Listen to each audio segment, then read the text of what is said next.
pledge allegiance to the flag of the United States of America and to the republic for which it stands, one nation, under God, indivisible, with liberty and justice for all.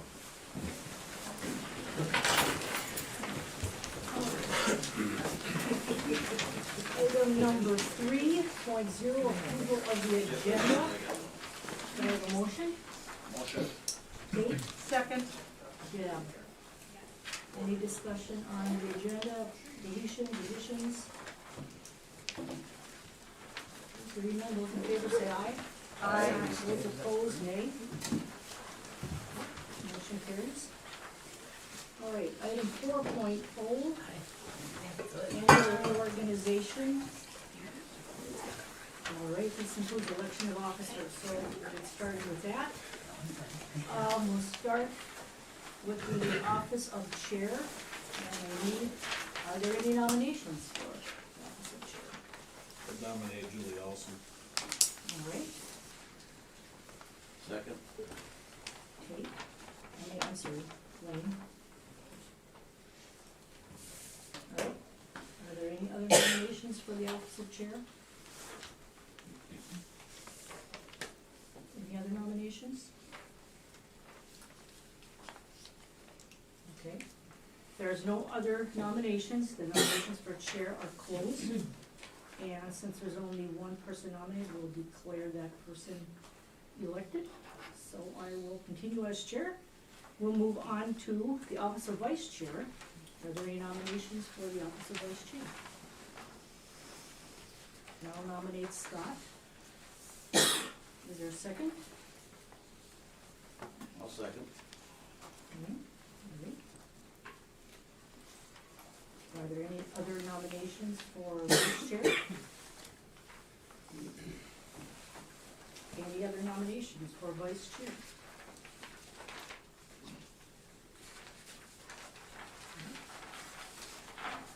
If there are no more nominations, I'll consider nominations closed. And since there are no others, I guess Scott will be our vice chair. Nominations for the office of clerk. Are there any nominations for clerk? Sorry. Clerk, are we gonna combine the clerk and the treasurer? No. They're No? separate? Okay. Okay. Any nominations for clerk? I'll nominate Carmel. Any second? I'll second. Scott? Okay, are there any other nominations for the office of clerk?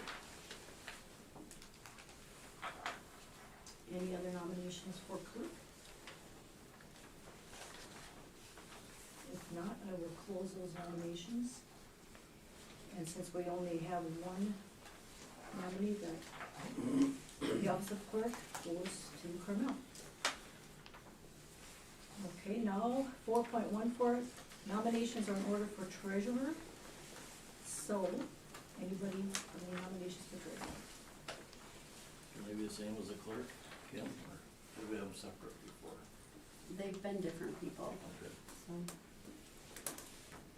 Seems to me we asked that yeah, one I year, think we they have. have to be separate for some reason.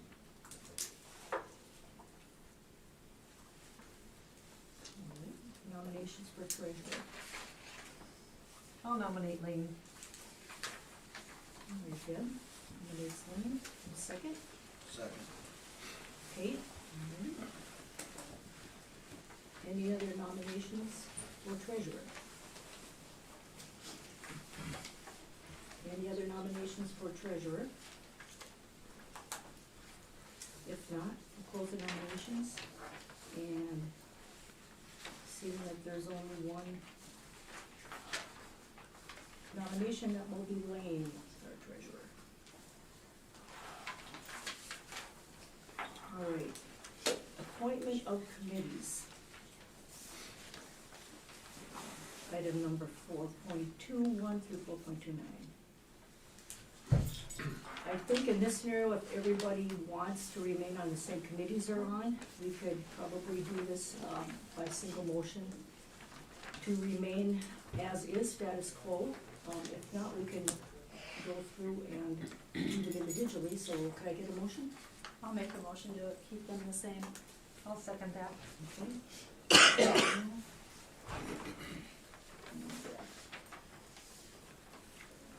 Alright. Those in favor say aye. Aye. Those opposed, nay. Okay, motion carries. Okay, 4.3, board compensation rates, 4.3.1 through 4.310. I believe we could do the same thing unless we want to discuss changing any of those rates. Do I have a motion? I'll make that, And what is your motion, Devin? to remain the same. Okay, status quo on those. Yep. Second, I'll second. Scott? Can I ask a question on that? Sure. Did the mileage stay the same? Nope, that is the new federal rate. Great. Okay. Yeah, I adjusted This is it. the 2022 rate. Yep, I know. yep. Okay. Any other discussion? Okay, if not, those in favor say aye.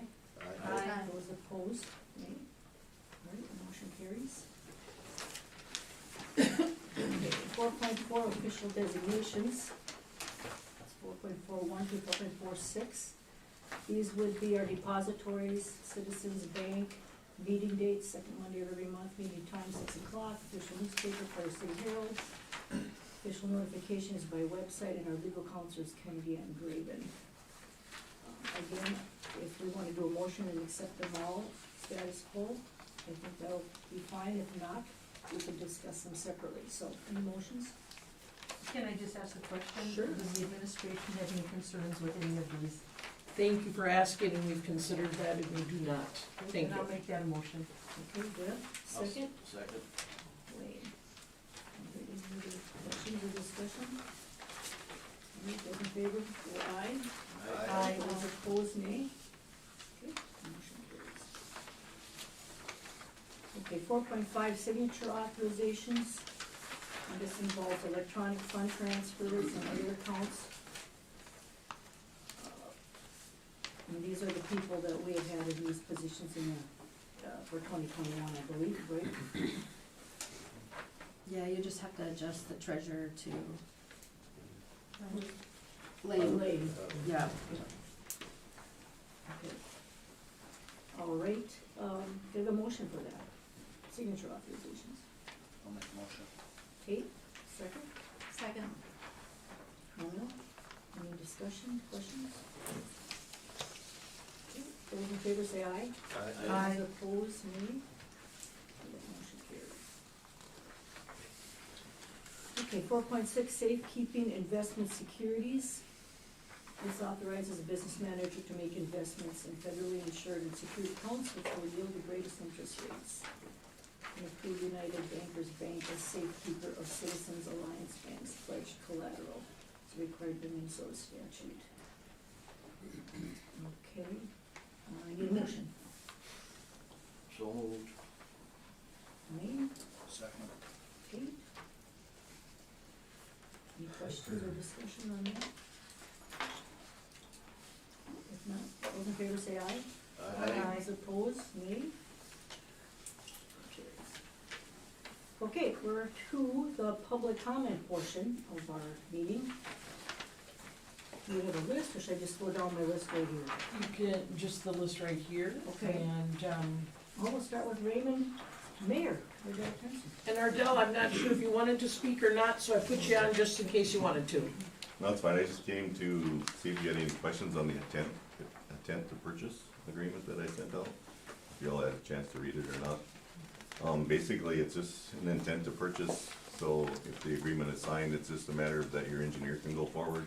And then the city of Rhema can also go forward and making sure that we hire people to close all the openings and get the wiring and everything else, you know, that we're responsible for, and furnaces and everything else, that I can get that going as well. You know, so both parties can get going on whatever they need to get going on. At this point, the city is interested in the gymnasium and the 4 classrooms and the bathroom And we think that would be great for the community. I mean, the old school is kind of history for the city and the community, and it'd be nice just to keep a part of it, a portion of it. Can be utilized for quite a bit. I mean, at this point, if you wanted to work on the playground, that the city would take over the playground and a portion of the school and the bus garages, we'd gladly work with that, you know. And if you wanted to wait with the ball fields till another time, that's fine too, so. I was talking to the superintendent, she just asked if there was a way we could save any more money, and I said, the city would be interested in the rest of the property as well, and then just lease it back to you. And you wouldn't have to worry about sending a janitor over there, mowing and trimming and everything else, you know. I mean, if you wish to keep the baseball fields and stuff, I mean, we can work out something for one stall in the bus garage for a lawnmower and so on for the school and so on. You know, we're easy to work with, so, so whatever works there, so. But, yeah, if you had any questions about it, like I said, it's just a attempt of purchase, so basically, once this is done, then we'll have to sit down with a lawyer and actually do a purchase agreement. And then, of course, we'll have to sit down with somebody on the committee and do a lease agreement back to the school, and we'll have to do all that later, you know. This is really just to get the ball rolling, really. So there'll still have to be a, you know, purchase agreement done, and there'll still have to be a, you know, a lease agreement, you know, to use the gym for practice, and the bathrooms, of course, for games and so on. So we'll still have to sit down and do that later, but. So, yeah, if you had any questions about it, I was just here to answer any questions you had on it, so. Anybody got any questions for Ardell?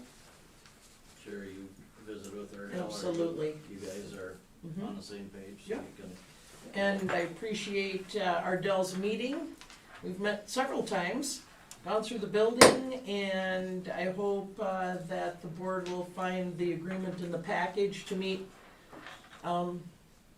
what Ardell was talking about. The only exception would be that we pulled all the other stuff, the playground, the bus garage, we pulled it out just so we could just talk about the building tonight, in hopes that we can deal with all the rest of the stuff in more detail, with more clarity next month. And the city's aware that there's a couple slides that need to be replaced, and a couple pieces of equipment that have to just go because they're bad, and the bus garage needs a little maintenance too, so we're aware of all that too, stuff we'll just take care of, that's all. I just wanna say I appreciate Ardell's willingness to meet, and I'd say we've had very congenial conversations, and he's been a pleasure to work with. Thank you. Yeah, I would just say the resolution's tonight's gonna spell out just what you were talking about, Ardell, that there are other documents that will need to be forthcoming after, if there's approval given, that will have to Yeah, be like, done to complete the project process, so. I mean, even a year from now or 2 years from now, you find out it's a pain for the janitor to go over there and mow twice a week, and we can talk about ball fields then too, you know what I mean? Yeah, So we're it just doesn't really gonna, all have to be now, you know? yeah, we're just gonna concentrate on the building Yeah. part tonight, so. Okay, It would be nice though, even, you know, just thinking if we have some sort of a consensus amongst the board, is it, you know, is it worthwhile?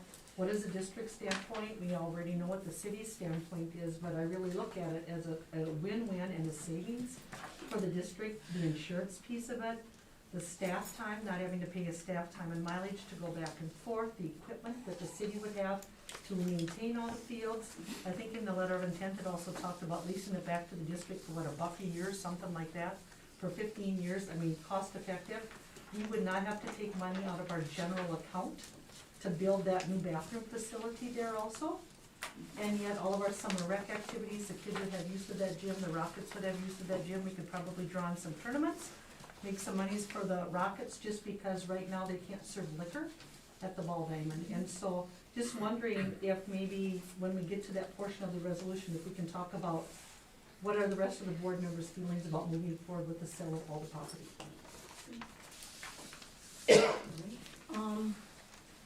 any more questions for Ardell? Okay, County Commissioner Candace Janish. Hi everyone. I'm here to see if we could delay the resolution on the demolition of the Mcrae West building. The county has been working, we're in the middle of a facilities study. The county, of course, has some needs, building needs, which you probably read about in the paper, that the family service building is in need of replacement or major repairs. And we, as you guys know, it's very expensive to build new. All of the county commissioners have taken a tour of the Mcrae West building, and they said it's in good shape, you know, so we would like to see if you guys could delay that until we get through this facility study. As you know, that's quite lengthy. They started that probably in November, and it'll be probably late spring to early summer before they really get it all finalized. The commissioners at the last meeting did ask the architect or the facility studies management team to make sure that the Mcrae West building was one of the options that we would have, that it's not just a sideline item, that it is truly an option for the county. And I know it might seem a stretch, but it could work, and it's a beautiful campus over there, and I really truly believe that there is a use for that building.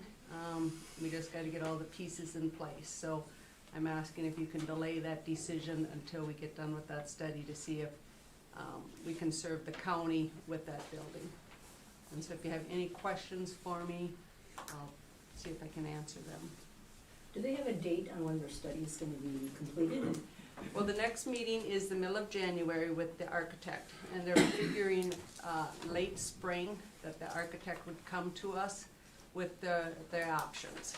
But by the time they go through that and we ask the questions, I'm guessing it's probably gonna be probably June, maybe July before, you know, it's officially complete. But we're pushing a little bit because we know we got the letter from Sherry that you guys are wanting to make a decision, and so John Meyer and the Mayor Rick Rodas met with the board last month and had a very good proposal for the county to look it over, where we could save probably over $10 million if we could use that building and really serve our community that way. So, yeah, I'm gonna think outside the box here, so.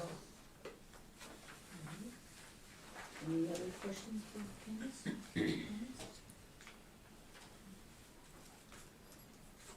I would say that even if we vote to, resolution today to start the process to demolish that building, at any time between now and when that process is complete, we can stop it at any time and pull the plug on it until we've actually awarded contracts.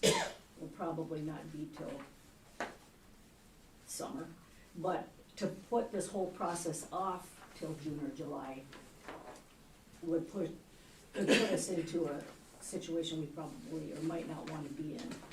So I just wanna set that out there.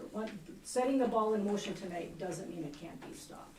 It just gives ICS time to get their, information in order, get their specifications going, so that that process has been started and it doesn't slow us down along the way.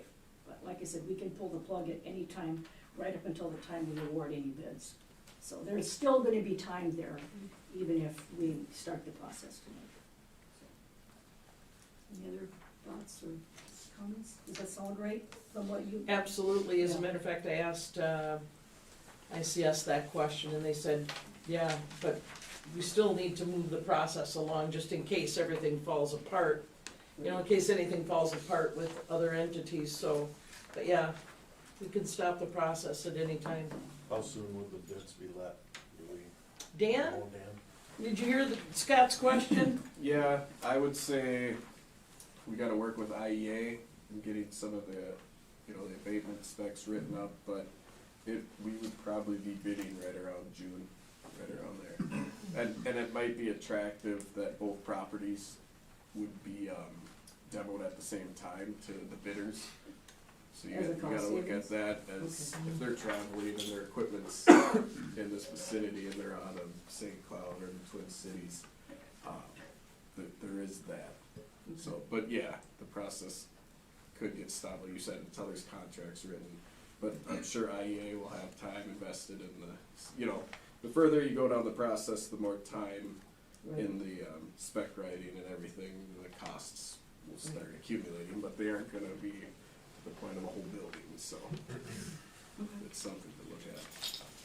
Thanks, Dan. Because if we could work something out, that would save our district about $500,000, right? Because don't we have about $1 million budgeted for complete demolition of both of the buildings? I mean, I think could be well worth our time and our money to do that, so, yeah. Savings on shelter houses also, for the Yeah. general that we've talked about. So we don't have to erect new restrooms or whatnot there either, that would come out of our general fund, so, yeah.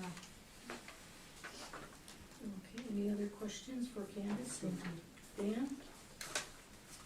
All right. No, okay. I've got also someone here from Raymond Lions, like to say anything? Not? Raymond Legion and Missouri?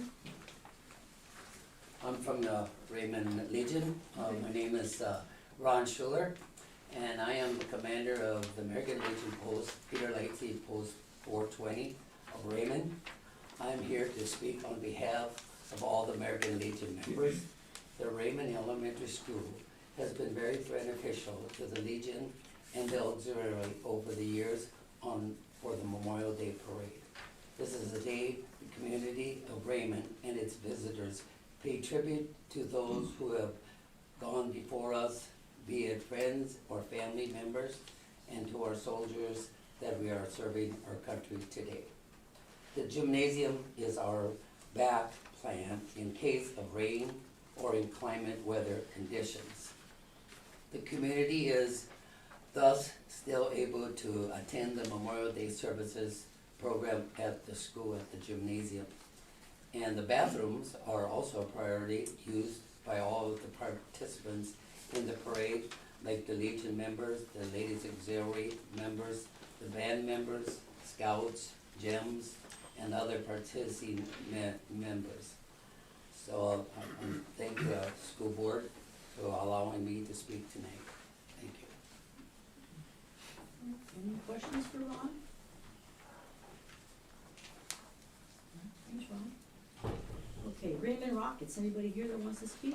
Okay. Oh, I'm I'm Butch sorry. Steve. Go ahead. I'm sorry. Okay. Oh, I would like to represent the Raymond Legion Auxiliary. First of all, I want to thank each and every one of you on the Mcrae School Board for the opportunity to share my concerns with you regarding the Raymond School Building and its future. My name is Shirley Schuler, and I come to you as a very concerned resident of the Raymond community and as president of the Raymond Legion Auxiliary. Our Raymond School Building is a pillar for our community. It has allowed for the community to be active with our youth. It provides space for many community activities. It can be utilized as a gym, classroom space for community education, etc. When our three schools consolidated in 1989 to make one school community, each individual community had to adjust. Now, our school community will be located in one community, and we are asking that we will be allowed to make the best use of that part of the Raymond School Building that hopefully is left. It drastically affects the community when the school building is removed from that community. In the fall of 1989, all three communities were affected by the school's change. One of those communities will now reap the benefits of all three communities, while the other two will be completely missing out on all the things the school in your community provides. It will affect the Raymond community physically, mentally, socially, and economically. We need to remember to address the well-being of Raymond and to keep it a vital community. The school could be well utilized for organizations in Raymond, various leadership groups, community breakfasts and meals, education opportunities, and space for our youth. I ask that the combined Mcrae School Board to continue to support the Raymond community by preserving that part of the Raymond School previously mentioned, to allow us a space that is so vital to the viability of Raymond. Let's use what resources and buildings we do have to nurture and preserve the well-being of our Raymond community and to allow it to flourish. Thank you for your time. thank you, Shirley. Anybody have any questions? All right, Raymond Rockets. Okay, we've always tried to work with the school, whatever, and, just a little history, we put all the fence in on the, JV fields out there, we put the original fence in on the main diamond there. And, built the press box and the dugouts and then recently, I'm sure you all know, we got the stadium on there. So we just wanna make everything better. And we've always done that. Just this last year, I bought a new lawnmower, haven't used it yet, new Toro. And so, got a shed out there, so I don't know, hopefully I can keep it out there. But anyway, gotta have someplace to keep that stuff too, you know. And, I was gonna put in a new, 1 or 2 batting cages in the gym, but I just had to hold off on that because the one that's in there is pretty bad shape. And, so, I don't know what the plans are for the softball and the baseball, you know, cause those batting cages get used a lot, and it's not just the Rockets. But we do start in January, and probably one of the reasons we're successful is we practice, you know, 4 months inside, probably before we get outside. And, we just wanna make it work, and you do not create gyms like that one in Raymond every day. And, from what I hear, you know, we never have a abundance of gyms around. And if we got the city of Raymond that wanna fix this up and heat it, and light it, you know, it's a no-win situation, I think. I mean, it's gotta work. So, I'm for keeping the gym, but that's just me. Thank you. All right, any questions? Okay, last thing I have is Rhema City Harvest Fest rep here. I'm Jessie Freeze. Pretty much all the points are already made. I just was gonna say that for our Raymond Town Days Harvest Fest, we use the gym also. We do a 3-on-3 basketball tournament we'd like to use it for. We have a 5K race that they use it for the restrooms also. We use it as a backup also for rain. And then, I would love to see it stay in our communities, that we could use it also as a future community center. So we don't have a lot of room now where ours is to build on or make better, so it'd be nice for our Raymond ambulance and fire department to have that, so we can move over there. And also just having kids in summer rec, it's nice for the gym space for that also. So, and tornado shelter for the town as well, so. Anybody have any questions for Jesse? I'm also with Raymond Harvest Festival, Zachary Okay. Simons. And I would like to, everyone had great points on the facility as well. And I think they made a great point with this, with the facility itself, the gymnasium. Like he said, I mean, they don't build, like we all say and our grandparents always say, and I'm sure everyone can agree with me, they don't build things like they used to in the old days. I mean, you don't go past an old stone-built farmhouse that's blown away in a storm. I mean, they're just built a lot better. And so I would love to see the facility stay, like Jesse was saying, with the uses of it, but also I would like to touch on Deb's point about just hearing the board's stance on moving forward as well with the rest of the area as well, the land itself, because we do use it quite a bit in the community. And not only that, but to Deb's point about saving the school money on going over there and taking care of it, I would hate to see, like, you know, come Harvest Festival or something, the school just has lack of funding or lack of staff and starts to just neglect that area, and it gets overgrown and just kind of gets a little bit disheveled. It would look really poor on the community itself, and our community would be more than happy to take care of that facility, as well as I would hate to see later on down the line, possibly the school selling it to a different third party or something like that, and then something else going in its place.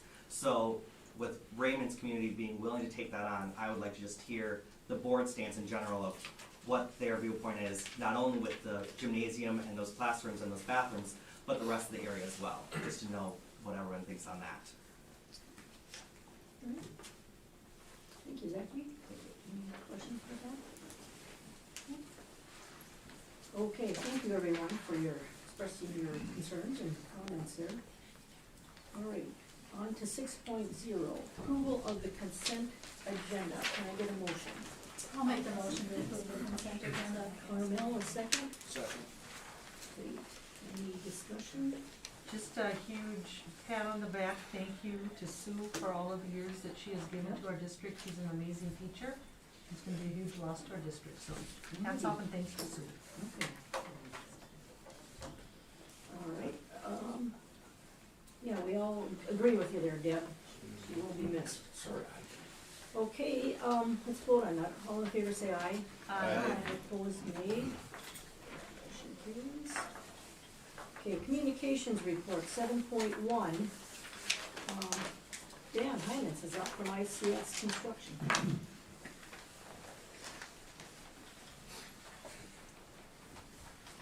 All right, I think Jesse's trying to get up. I only have a couple slides, we have a tour tonight, but, all right. Thanks. All right, so I'm just gonna give a quick budget update, and then any questions or answers, and then the tour that we haven't had in quite some time. I think you'll all be amazed at what's going on in the additions, hopefully some of the pictures and updates you've all been able to see. But just a quick update, right now, our contingency fund is at $1,057,000. We have $63,000 in change orders, change events that are under review. So that's that highlighted number. And just kind of showing, I think, what was it, 2 months ago, we were at about halfway done. You can kind of see how, as we get to some of the finishes in the building, some of the more expensive equipment going in, I'm not saying we're on the home stretch by any means, but we're definitely over 50% done with the additions. And right now the budget is looking fairly well. We're on budget. There's about $60,000 of unallocated funds that as we get closer into some of the demo on this next phase, we'll be able to see where we might need to allocate those funds and kind of reorganize the budget. But right now we are definitely on budget and we are on time, on schedule. Schedule's going very well considering some of the manpower issues in the industry. So other than that, any questions? So Dan, those change orders, was that 63,000 addition, or was it Yeah, so those combination of both, or what's the net? The 63,000 are under review. So it's just different changes of things in design that we have pricing on, that we have to review the contractor's pricing and see if it matches or if it was actually in the specs or if it's a change to the specs. So with those considered, we're still at $993,600. But I'm looking at my screen. I gotta go back on here. So this is right now what's actually in the contingency fund. This is under review. So if those all get approved, we're still at $993,000. And then this is unallocated funds that's kind of like I won't call it a budget surplus, it's in the budget, but it can be allocated towards equipment if some of that starts, we can add equipment to rooms, furniture and stuff like that. So the net change orders right now is that adjustment column Yes, under yep, there? so these are the approved. Can you read that to me? I'm sorry. The approved, so far the approved change orders equal $418,000. So the revised budget that is left right now in the contingency fund is $1,056,000. And the biggest chunk of that was the second firewall, the added firewall that was. Yep, the state review was a large chunk, which we kind of went over, and we've also added some of the value engineering that we've, the terrazzo tile versus the terrazzo, which you'll see tonight. It's pretty nice looking. So the contingency fund takes into account all of the changes, positive and negative, credits. And again, you're feeling comfortable with where we're at as far Yes, as our yep. change orders have been. Very comfortable. So then I spend my time scrutinizing these 63,000 that are open. Some of them we're still waiting on pricing before we can decide to move forward. It could be a change in a door frame, stuff like that. Have we had any issues with supply and demand, or? We've had some, like the metal panels, I think we've covered that one where we switched the vendor. Yeah, there's suppliers out there that just aren't honoring purchase orders. Luckily on this project, we were early enough. We have a lot of our contractors were proactive and got the supplies ordered, and it's in a warehouse, insured warehouse. They show us proof of insurance, and then they can bill for it. So material wise, no, not like some of the headaches you hear going on. There are some crews that are experiencing manpower issues with the coronavirus. That it's all over the place, but there's also crews that are ramping up, that are finishing projects, and so schedule wise, I'm still more than comfortable.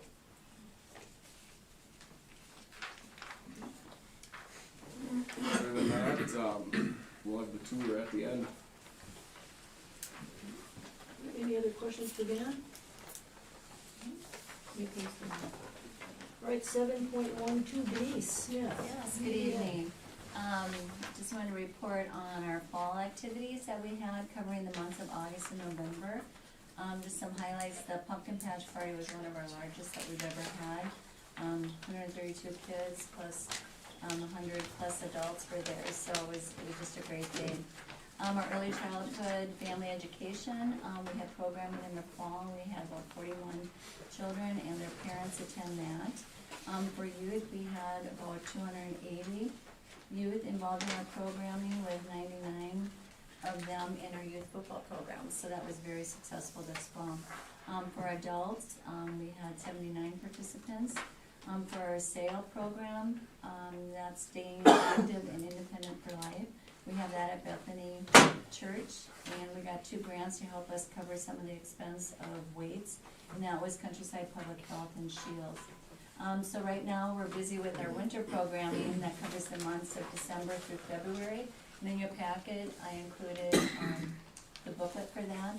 As you know, we're not doing mailing to all the box holders anymore. We decided to try to save some money on that front. But we did allow people to request to still get hard copy. So I've got about 20 people that have requested that and mailed that out to them. But we're using flyers to get to the elementary families. We send that home with the kids. We email out, or I email out a lot of information using social media, Facebook and website, and then I did give some copies to the libraries for that.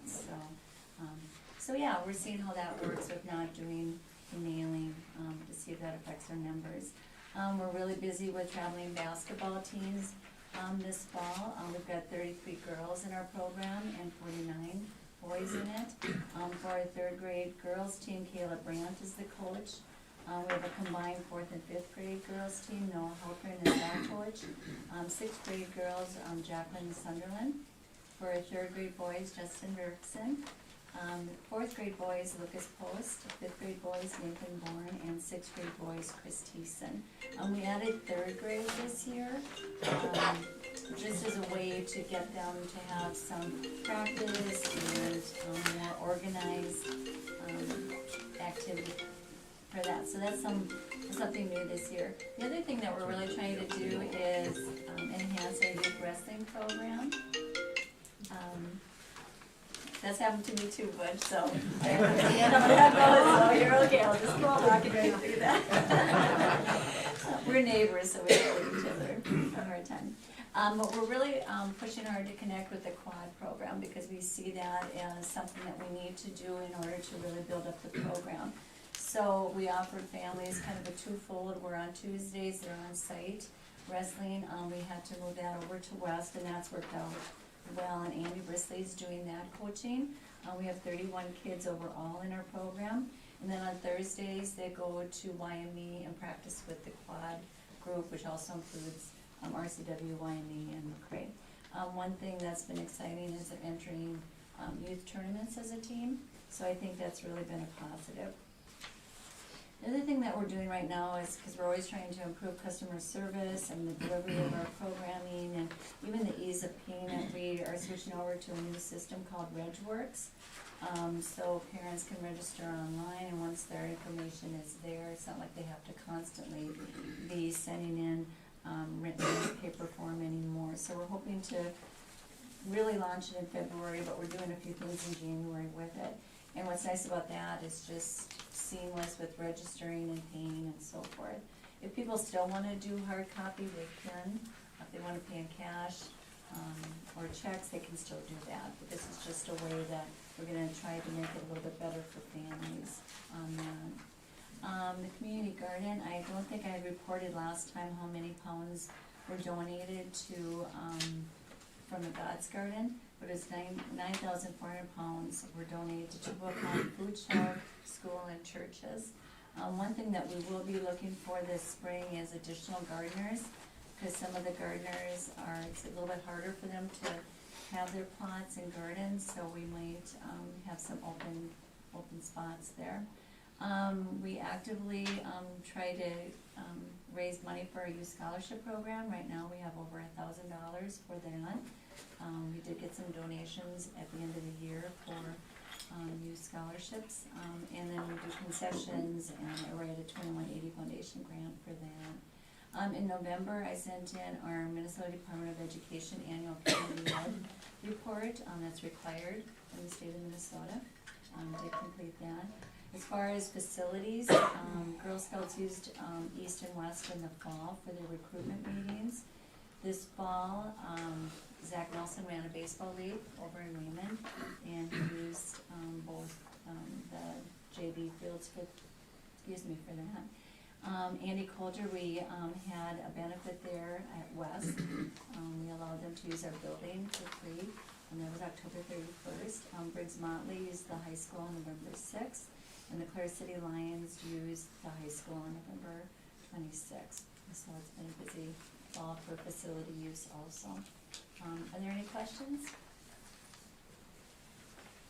I just wanted to give a little shout out to the God's Garden. Yes. I see people there every day, and they really put a lot of time into that, so hats off to the people that head that up. Yeah, it's amazing what they do, and they help other gardeners too, besides just the pots that they have. Orville Mites is just a real leader within that, so he's kind of like go-to for God's Garden. But yeah, many hands help with that, so. Okay, thank you. Thanks, Denise. Okay, 7.13, Jim Tulog. Jim is not here tonight, but we have a report, and it's mostly about the January activities that are going on here, dance and BPA, you know, play. Probably Dana. That's about it. Jim's report on activities. 7.14, Mitchell Kent, elementary principal. All right, good evening, everybody. First, I would just like to thank Sue Hendricks for everything she's done for our students in our district. I wish her well in retirement. At our February meeting, I will have our fall and winter benchmark reports available, and I'll share the data that came with those. Coming up here at the end of January, our K-6 students will have our first joint pride assembly in about 2 years. So we have that, and we're also lining up some other opportunities to have our East and West students getting to kind of do meet and greets and giving them opportunities to see each other and kind of hang out with each other and get used to each other more leading up to next year. We've been working with middle school, getting that ready to go. And now we're looking at some scheduling possibilities and different specials, lineups for elementary going forward next year. Then we're also starting to look at staff placements for the upcoming school year. Then the only other things I have is for upcoming items. We have a staff in-service this coming Monday on the 17th, and we have a paraprofessional in-service on the 31st of this month. Okay, thank you, Mitch. Anybody have questions for Ms. Payne? No? All right, thank you. Now we're on to 7.15, Judd Wheatley, high school principal. Good evening, thank you. My notes, I'm just gonna kinda highlight a few things here for you. First thing I'd like to talk about would be the motion that is going to be presented for you later this evening. And my request on that, just for a little bit of context, is that we're running into some older ninth grade students who families have chosen to take outside driver's education classes. And then we run into a little bit of a stumbling block when it comes to our driver's ed class being a graduation requirement. And so then we end up having to find a place for those students. And we don't have to, but for the sake of them and for their families, I think it's important that we provide that flexibility. What I would like to do is I'd like to alleviate that pressure and just make driver's ed as an elective class. So then the families can make that decision as to whether or not they want to take the private driving classes or they want to take the in-house. So what I do want to point out, and I think I made it pretty clear in there that I think Mr. Trulock's class is definitely more comprehensive when you're looking to spend 18 weeks, making sure you're getting all the information and going over bit by bit. I think you're going to find that, I'm going to use the word quality. I don't want to go there too much, but I think that the amount of time that's spent on it with Mr. Trulock is definitely a benefit. So to give that to the families as an option, I think would be a really good thing for all the students in the high school.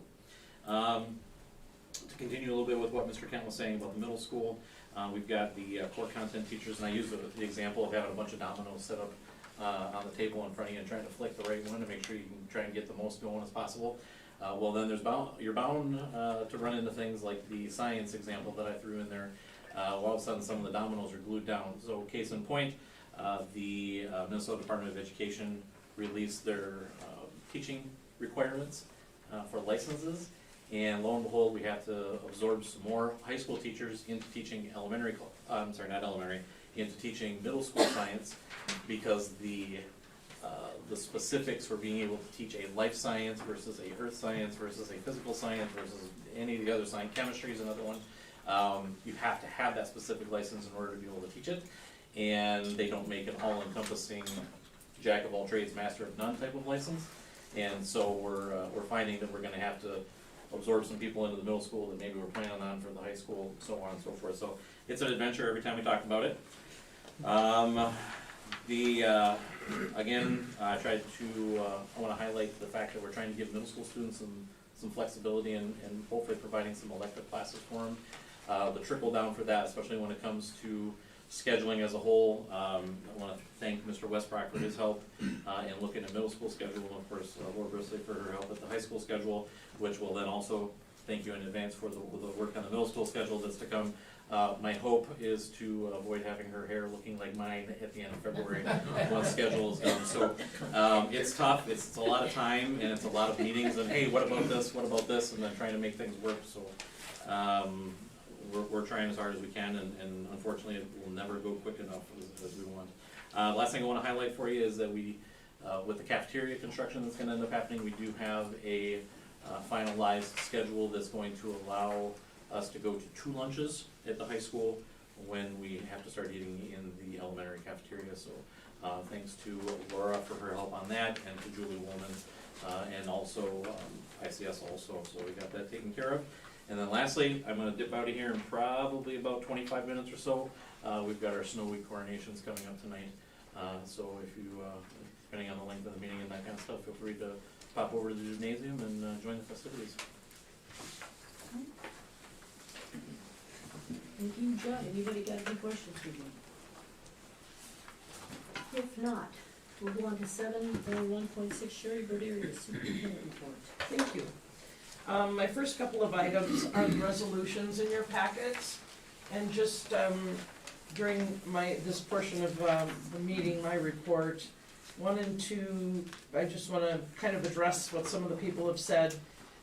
The resolution for West Elementary, to reiterate again, can stop at any time. So what your decisions are tonight doesn't mean it's a final decision. Kind of addressing what Candace was talking about earlier, is that can stop at any point if the county decides that's what they want to do. As long as the bids aren't let. Right. Or you can. As long as the Contract. Or the contracts are. And the second one, in my report, I clearly say resolution to decommission and demolish a portion.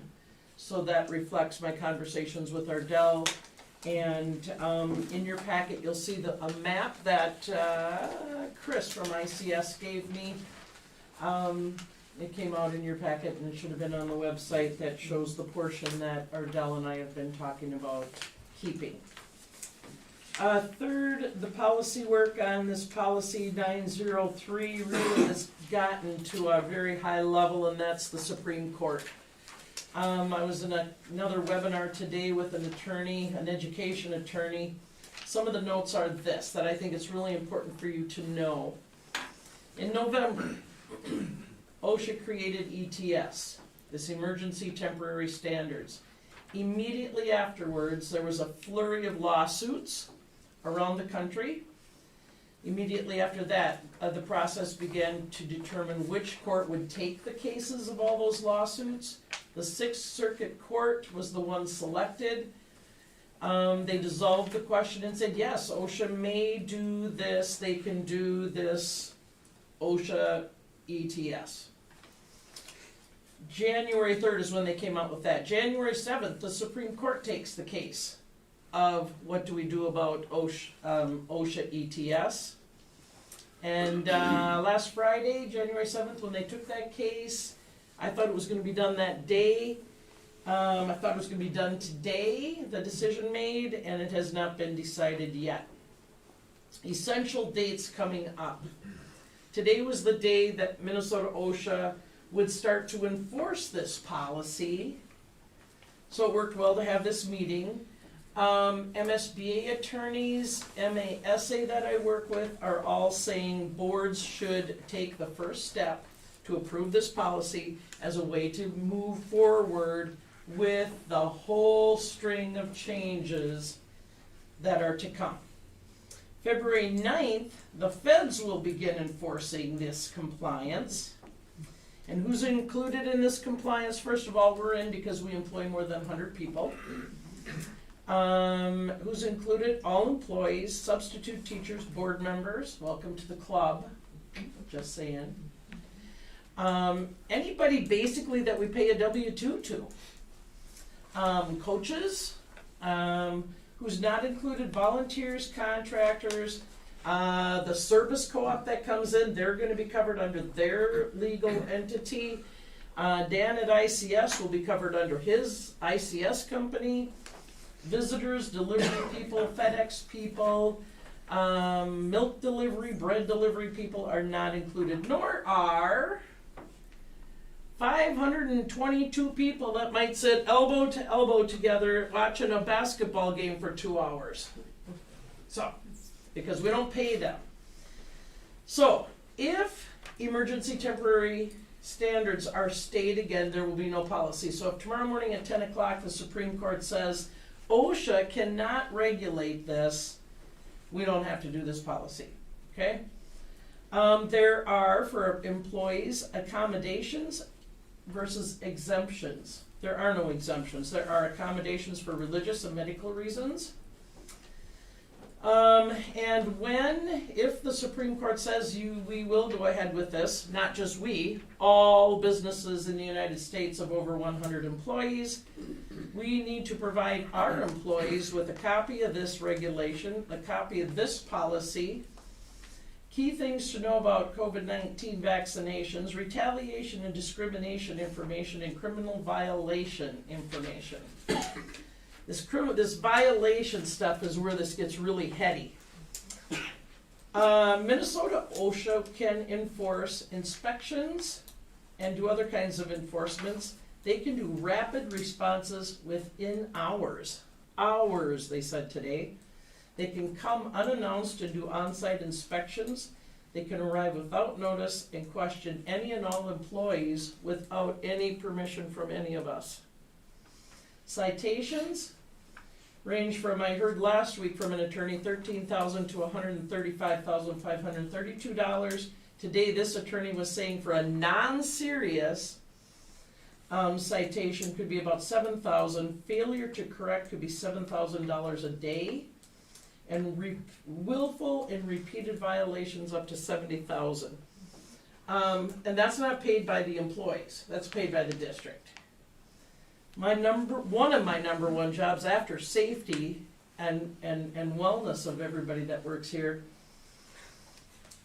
is financial financial liability and always being aware of what's going on financially in the district.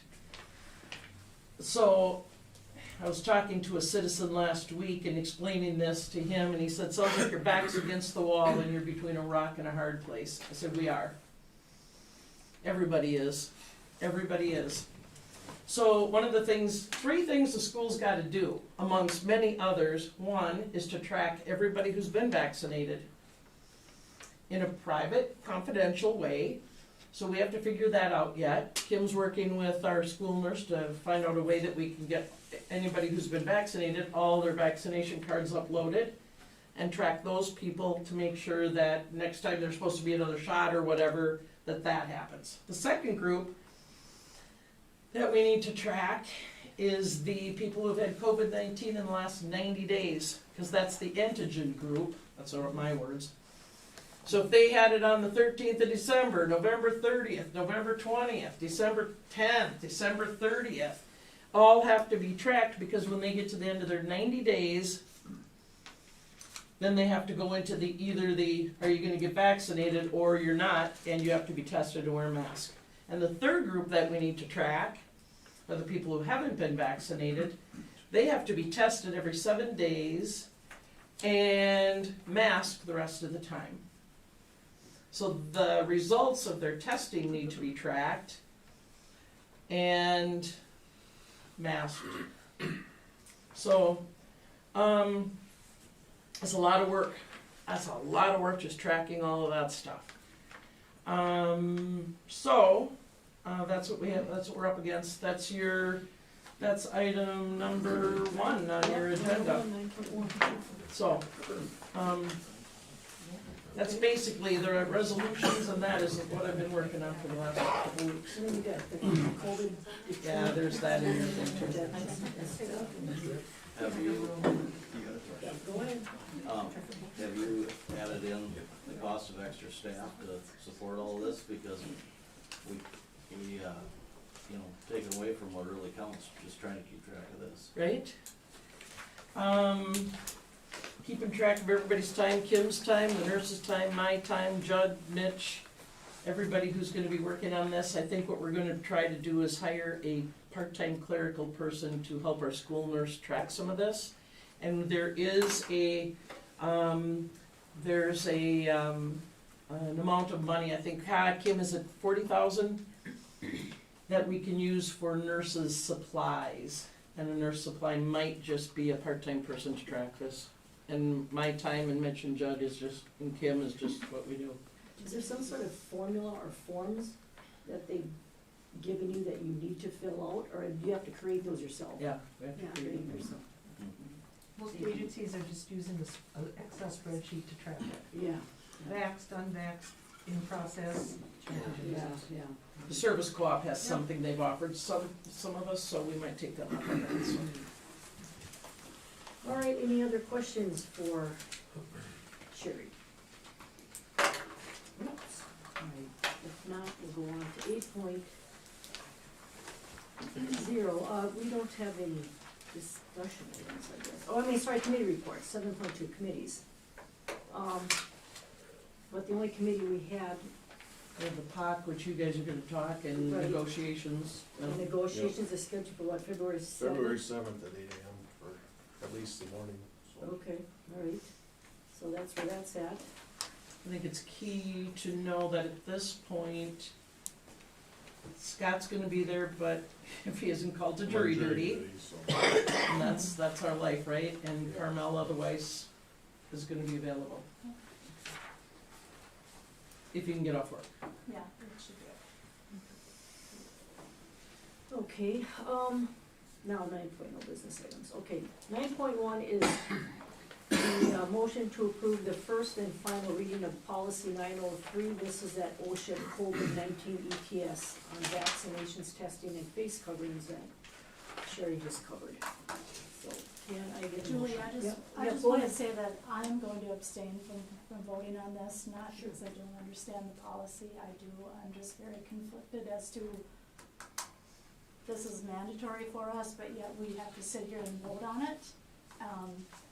And I just don't feel that I should be the one choosing people's health decisions, and I think we're gonna lose staff, so. I'll make a motion. Sure, Deb. Second.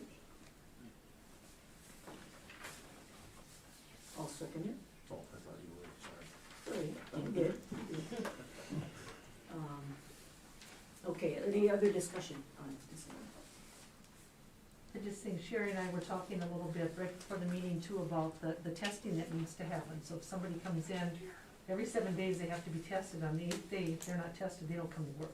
So I think you're right, there could be some staffing shortages, but that we're gonna have to probably plan for and whatnot. But that testing is also at the expense of the employees because it's such a egregious cost to get it done. They're gonna have to find time to go to the testing sites and whatnot, the free testing sites, so.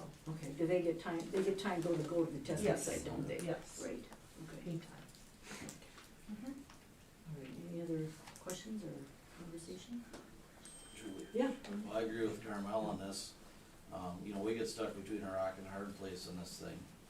Like she said, they mandate it, but yet we gotta approve it. All we're doing is rubber stamping it. I mean, I have a hard time with it. But I don't know if we don't approve it, are they gonna, I mean, is that putting a red flag out for they're gonna jump right down us and then we can start with fines and everything else? They got us. I mean, we're stuck with it. It seems like it shouldn't even be necessary for us to have to No. go through the approval process. And I don't feel like every OSHA law and regulation we go through and make a policy for. If we follow OSHA laws, we follow OSHA laws. Right. All right, well, that's a, Julie, can I? go ahead. I was just gonna say, there was a choice on this versus, there was one policy that was, everybody just has to get vaccinated or you don't work here anymore. And then this policy, which allowed people Allows the to option not, to test. yeah, so that's the That's the option, choice, that's what the you're choice. basically voting on, Okay. that or the other. Oh, okay. Just so you know that, So yeah. if we didn't vote on this, then everybody would have to get Well, vaccinated. We'd have you decide had to one or pick the one other. or the other, yeah. Okay, all right. I think the other thing to remember, it's a temporary standard. It's not, Right. yeah, it's an emergency. Well, how long, yeah. Yeah. We're hoping it stays down. Yeah. But I think too, if we are really thinking about the best interest of our students and the safety of our students, we follow OSHA practices for other things, like you can't climb a ladder if you're, whatnot. So I think that is just a no-brainer that we do it. I don't wanna see that $13,000-14,000 per person fine that would happen. It's not worth it. No, exactly. Not worth Well, it. no school can afford that. No. And let's hope the injunction gets put back on next, Right. tomorrow. Exactly. And I guess I'd like to see a position hired, so Sherry and Judd and our nurse can do the work for our kids and not have to spend, not that you just hire somebody, it's not easy to do, but we want you to spend a You want lot of them to time do their on this. job, Have to yes. do their job. Yeah, COVID stuff already, it's just time to hire somebody, is what we gotta do. Great. I Thank mean, you. what Thank I, you. So you think some of that money that you're allowed to get, 40,000, could be We hope spent so, that way? yeah. Okay. Yeah. Plus, do we have any COVID money left over? We could use it for That is some of the COVID money, yeah. That's where it came from. But you're only allowed to use that money if you hire someone else, or. For that particular For that. finance code of But money, if you yeah. guys get track of your time, we could use it. to I don't pay- think we can or use our can't- time. You can't do that. I'd have to double check into that. Not unless somebody moves specifically into that Sure. position. But I think it comes down to capacity also, It comes to what? down to capacity.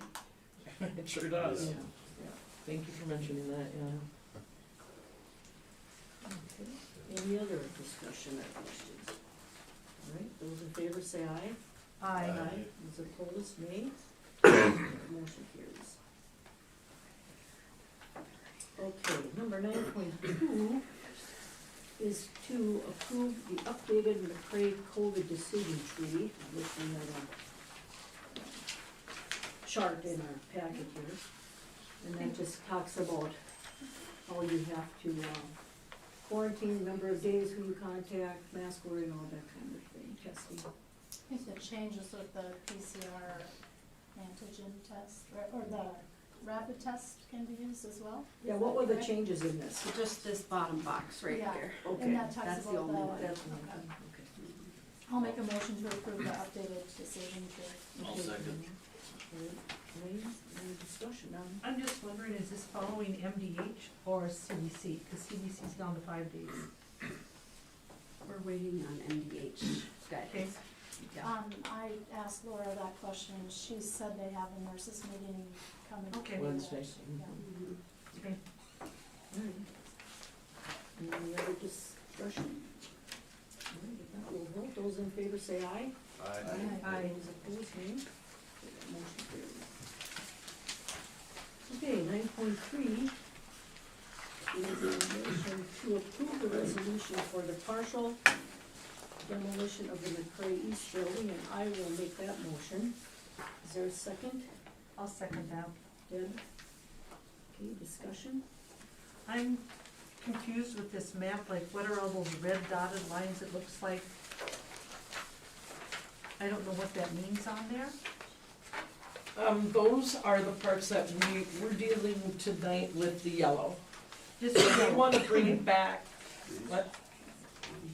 We wanna bring back the playground, which is in the southeast west corner, and the church parking lot, which we wanna make sure we get that right, and the football and softball fields, and Dan, is on those outside there, what did I say, football, Yeah, baseball, and that's right. softball? So we're talking tonight about the yellow part Of the building. of the building And the red one. and the red part, which is the rest of the Yeah, demolition. okay. And then, talked to the attorney and Chris, and I just said, can we work on the rest of the stuff next month? I wanna make sure that this gets done right, it addresses everything everybody's talked about here, and then next month we'll talk about baseball and softball, but I wanna make sure that we spend the time tonight on this part of the building, and then next month we'll come back with, okay, what's the deal with the baseball field, what's the deal with the softball field, we wanna make sure there's a survey issue with the church that the church has brought to me, the paperwork that says the school is sitting on like, 3 feet of the church property. So we wanna make sure we have that done correctly. This was just too much to hurry up and do it all at once. I wanna make sure we do it well. Right, we also have the playground and the bus garage. Yeah, I just did, yeah, sorry. Yeah, all of those other things Playground's will up come here, yeah. later, yes. Yep. Yeah, so tonight it's just about the building so we can get that process going for ICS. So then just Yep. wondering, like we had talked a little bit earlier, what are board members' feelings about selling the whole kit and caboodle to the city of Raymond? But just, maybe we can just go round robin and just say, what are your thoughts about that, or? Lane, you're next to me, you go. All right, yep, no, I'm all in favor of it. I have been this whole process and, What do you mean by kit and caboodle? Everything, You all the mean, property. all the I guess property. what she's talking. everything. not just the yellow part? No, She's talking everything. about the ball diamonds Ball and everything, all fields, right? diamonds, bus barns, everything, so. And I, with what the letter we got from Ardell, I understand a lot better now. Thanks for coming tonight, appreciate that, and everybody else that came tonight to talk about it. Yes, I'm in favor. In February, hopefully we can have the attorneys draft what we need and get it signed and passed and move forward. Thank you. Thank you. Yep, I agree too. I don't see why we can't work some kind of agreement out. We just have to get the lawyers to get all the i's dotted and t's crossed and get all of our data so that we know what each of us is responsible for and so we can make it work. Yeah, thank you all for coming, and yeah, I'm in favor of it. If we can all work together and make it a good center for the town and good for the school, more power to all of us, and let's take our time and do it right, and, yeah, move forward. Yeah, I would reiterate that too. I think it'll be good to keep it going and make everything work for the city and the school. I think it's a great idea, a great asset for your community, and with some leasing agreements, I think it's a win-win for everybody involved. Thank you very much. Thank you. Any other questions? Okay, so I have to read this, yes, I have to read this. Okay. All right, board member Julie Lux will introduce the following resolution and move its adoption. Resolution directing ICS, the district's program manager, to proceed with the preparation of bid documents to decommission and demolish the majority of the Mcrae East Elementary building located in Raymond, Minnesota. Whereas on November 5th, 2019, the bond referendum put forward by Independent School District 2180, Mcrae Public Schools, was successfully passed by the voters within the district's boundaries. Whereas part of the identified scope of the bond referendum was to decommission and demolish Mcrae East Elementary School building located in Raymond, Minnesota. And whereas in an effort to be respectful to the community of Raymond, the district issued letters to the city of Raymond through its legal counsel on July 26th, 2021, on November 5th, 2021, and finally on December 2nd, 2021, asking if the city was interested in purchasing the building and the property, that a response be received by the district no later than December 31st, 2021. And whereas the district received written confirmation from the city on December 7th, 2021, that the city is interested in purchasing a portion of the building and the property that is shown on the attached Exhibit A. And whereas representatives from the district met with representatives from the city to review the building and the property's existing conditions and confirm the city's interest in the building and the property. And now therefore be it resolved, the school board hereby determines and authorizes as follows. Number one, ICS proceed with all efforts and coordination necessary to prepare the bidding documents necessary to receive competitive bids for decommissioning and demolishing all portions of Mcrae East Elementary located in Raymond, Minnesota, with the exception of the portion of the building that the city has expressed interest in purchasing from the district for $1. Number two, all other matters related to future use and or lease and sale of the land on which the building is located will be addressed and acted upon by the district at a future school board meeting. These items include, but are not limited to, item A, drafting a formal agreement between the district and the city identifying the parameters and terms of the sale of the portion of the property and building that the city wishes to acquire, including but not limited to, number one, the coordination between the city and the district and ICS related to the responsibilities of each party with respect to the preservation of the portion of the building that the city is interested in acquiring during the demolition process of the other portion of the building. Two, ensuring that there are adequate protections for the district with respect to the sale of the building and property to the city, including that the building and property is being purchased by the city in an as-is condition with respect to its condition of title, physical condition, and that there be a deed restriction on the property that will not allow for uses that compete with the district services in the city. Three, the platting or subdividing of the property in order to facilitate the sale of a portion of the property to the city if necessary.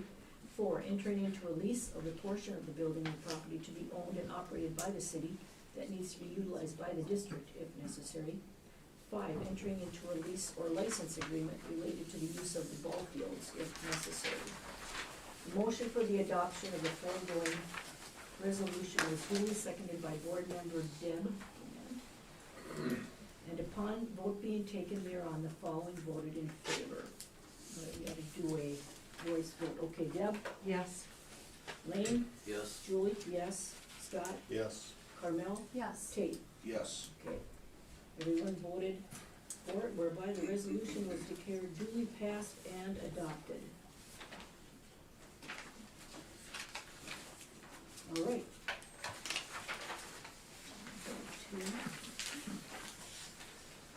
Okay, this is 9.4. This is a motion to approve the resolution for the demolition of the Mcrae West building. I'll make a motion to approve the resolution. Okay, Carmel, is there a second? I'll second it. Scott, was that Scott? Yep. Okay, And I just wanted to reiterate to Candace too, that I think it's a great opportunity for the county to possibly use the building. And again, this is just to move our process forward with what we would need to do. you'll have to read that then, Carmel. Okay.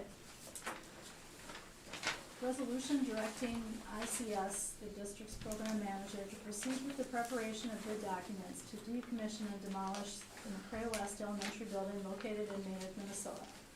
Whereas on November 5th, 2019, the bond referendum put forward by ISD 2180 Mcrae Public Schools was successfully passed by the voters within the district's boundaries.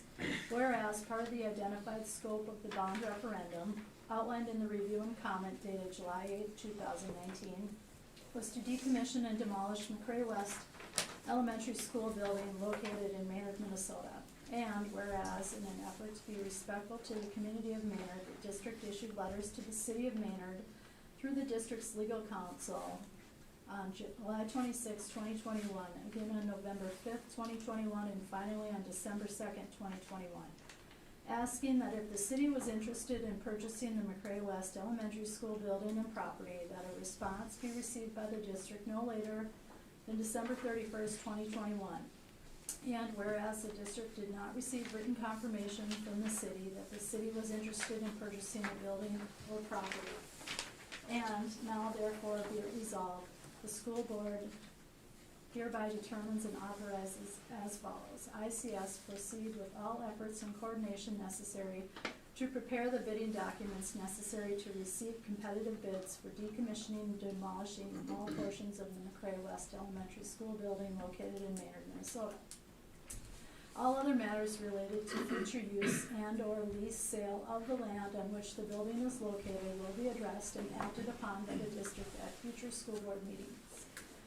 These items include, but are not limited to, the platting or subdivision of the property in order to facilitate the sale of the property by the district, recording a restrictive covenant against the property that would restrict its use if it were sold to a third party to uses that do compete with the district in order to protect the district's interests and enrollment numbers. Entering into leases or license agreements related to the use of the property between the district and third parties. A motion for the adoption of the foregoing resolution was duly seconded by board member Scott Ryder, and upon vote that being taken thereon. Okay. Sure, go ahead.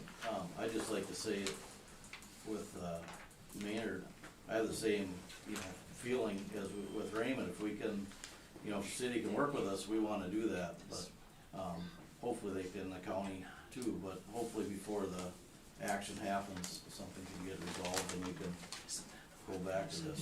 But I do support whatever we can do to help Maynard also. Just for a clarification, up until the bids are let, this can change.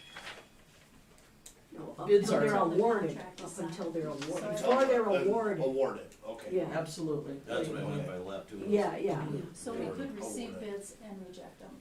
Reject all, okay. that's correct, Dan. I've asked that question Yes, several yes. times and I've always gotten that for an answer. So that takes us, just to reiterate, it takes us probably till when, Dan, before that happens? I wanna say it'll be Spring? right around Oh, no. June I at the would say latest. summer, yeah, June, yeah. And I have been in contact with Mayor Grotus, continually. I've met with the architect, I've met with Commissioner Janish, I've met with, the whole group of commissioners was there one day, and we were there with them, and, we wanna give them as much time as possible, we do, because it's in the best interest of the city of Maynard, right? And the county. So I wanted to make sure that we had all this in order, and, yeah, thank you for mentioning that again, Tate. So Dan, when you advertise for the bids, are they two separate bids? Each building Each will building? be two Okay, separate cause bids. it's, we don't want it to mess up the one with the Raymond. It's just the costs involved, the Right. time spent and prolonging the contract of the whole overall project if it goes further, so. Sure. But there is a possibility of some cost savings if perhaps one contractor would do both projects. To them. To them. I foresee it as that because their mobilization is a lot cheaper, it's expensive to move equipment like that. Yeah. Okay. Oh, yeah. So, Okay. I would assume the same contractor will probably win both bids. Any other discussion or comments on the Rhema resolution? If we're gonna incur some costs from now till June, and if it changes before June, we just absorb the cost of the project, right? And at that time, I could probably tell you what, I could check with IEA and see what all the costs are with the architects involved, and then you And have an idea. Yeah, and I'm fine with that, cause I wanna give them as much time as possible, but just so we all know that. That's a process we'd be starting. Yeah, cause we'll have costs in the east building too. Yeah, well, and there's, To get it to there's work. gotta be, abatement and asbestos abatement, other things happening too, so. Good. Are the majority of those costs already included with some of the specs that were out there? Yeah, I would Like say the some of abatement them. and, yeah. I mean, like Ardell brought up, there'll be some engineering going in with saving portions of buildings and just structural engineering and, stuff like that, but, and then the timeframe of the overall contract might push a lot of the, like, project management and stuff further past that date, so. Anything else before we vote? Any other questions? Start at the other end this time. Kate? How do you vote? No. No? All right, Carmel? Yes. Scott? Yes. Julie? Yes? Wayne? Yes. And Dave? No. Two noes and four yeses, so it's passed and adopted.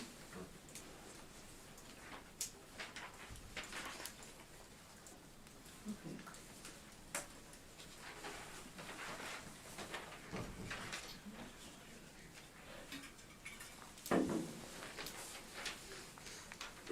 Right, we're on to 9.5. Motion directing administration to make recommendations for reduction in programs and positions and the reasons therefore. Can we get a motion on that? So, I'll second. All right, Deb seconds. Lane, all right?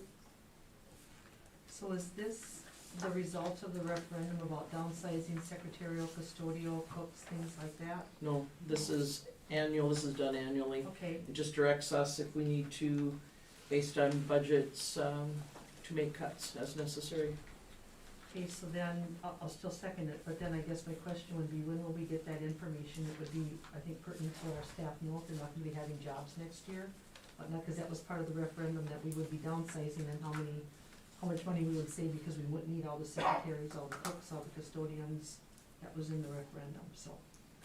I understood this one as the one we do every year. Yeah. They- Right, but that's. I don't wanna commingle these two because I understand, but I'm just asking, will that be coming up in the near future?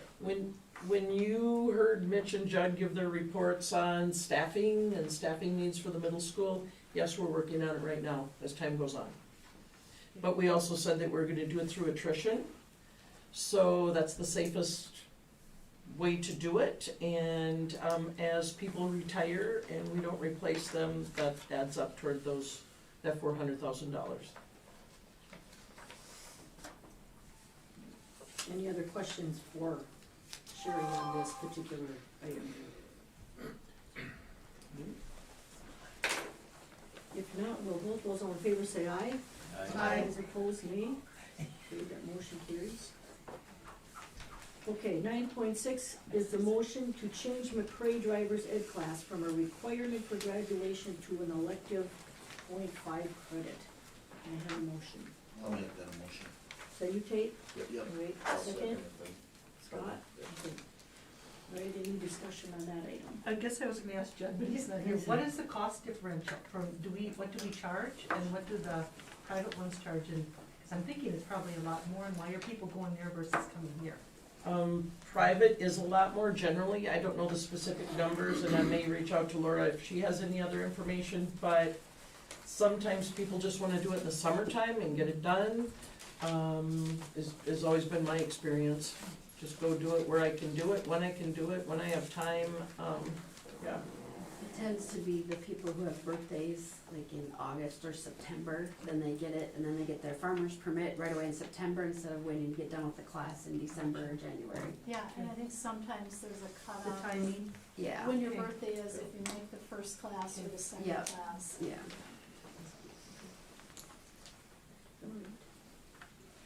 I have no problem with it, I think it's a good idea, it gives families a couple more choices. Any other discussion? what do we charge for it? Laura, do you know? I don't know right off the top of my head. The total is 250 with the class and And the the, testing. and the, Yeah, and the we- driving behind the wheels. Okay, all of those in favor say aye. Aye. Those opposed, nay. And that motion carries. Okay, number 10 is the school board tour of the new building. Coming up with Dan, and then we got meetings and workshops as we go over. So, adjournment, I need a motion. I'll make a motion to adjourn. Carmel. Second. Steve, you got it.